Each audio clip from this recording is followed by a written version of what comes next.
चलो सेटअप ठीक है फिर। अस्सलाम वालेकुम। लो जी ये चनियोट है, चनियोट पहुंच गए हैं। चनियोट बड़ी सोहनी सड़क बनाती इन्होंने, ड्यूल कैरेज वे वापस आ मेरा रबे आउंडे ना बेहतरीन सड़क खान साहब ने इतने तो बनाती जे, लेकिन पिंडी भट्टियां की हालत कोई नहीं की। ओके चनियोट तो अगे रवा तक ठीक है सड़क मेन। बहुत जनाब बन रही जे गद्दियां दी,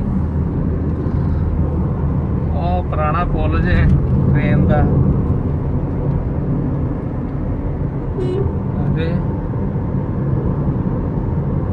ਆ ਪਹਾੜੀ ਇੱਥੇ ਜਿੱਥੇ ਇੱਕ ਪੀਰ ਸਾਹਿਬ ਰਹਿੰਦੇ ਨੇ, ਜਿੱਥੇ ਲੋਕ ਆਉਂਦੇ ਨੇ ਜਾਦੂ ਟੂਣੇ ਕਰਵਾਉਣ।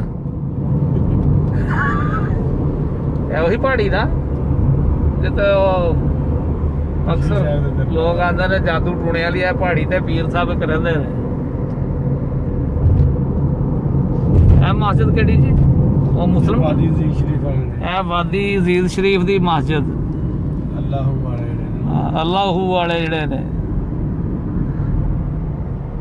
ਇਹ ਪੁਲ ਦੇ ਉੱਤੇ ਅੱਗੇ ਪੁਲ ਆ ਗਿਆ ਨਾ, ਇਹ ਪੁਲ ਹੀ ਹੈ। ਇਹ ਪੁਲ ਆ ਗਿਆ ਜੀ ਦਰਿਆ ਚਨਾਬ ਦਾ।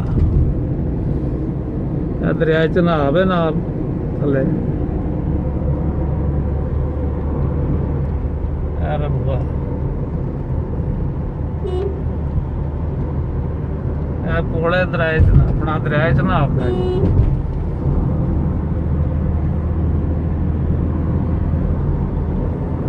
ਇਹ ਹੁਣ ਦੂਜਾ ਪੁਲ ਸ਼ੁਰੂ ਹੋ ਗਿਆ ਜਗਲਾ। ਉਹ ਪਹਿਲਾ ਸੀ, ਉਹ ਦੋਵੇਂ ਪੁਲ ਲੰਘ ਗਏ।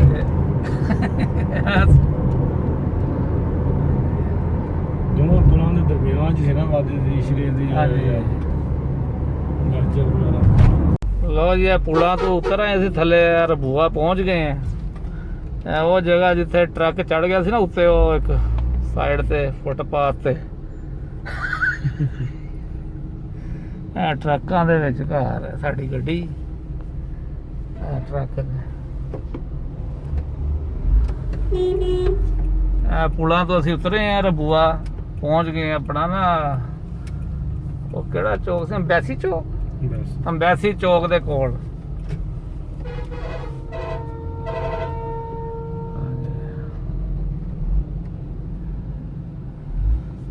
ਇਹ ਰਬੂਆ ਜਨਾਬ ਅੰਬੈਸੀ ਚੌਕ ਦੇ ਕਰੀਬ। ਇਹ ਲੈਫਟ ਸਾਈਡ ਤੇ ਦਾਰੂਨਸਰ ਹੈ, ਸੱਜੇ ਪਾਸੇ ਜੇ ਦਾਰੂ ਯਮਨ।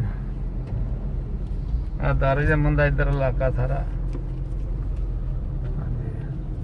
ਇਹਦੇ ਉੱਤੇ ਟਰੱਕ ਚੜ ਗਿਆ ਸੀ ਇੱਥੇ ਉਦੋਂ। ਜਿੱਥੇ ਬੰਦਾ ਬੈਠਾ ਨਾ ਟਿਕਟਾਂ ਕੱਟ ਰਿਹਾ, ਇੱਥੇ ਟਰੱਕ ਚੜ ਗਿਆ ਸੀ ਇੱਕ ਵਾਰੀ। ਇੱਥੇ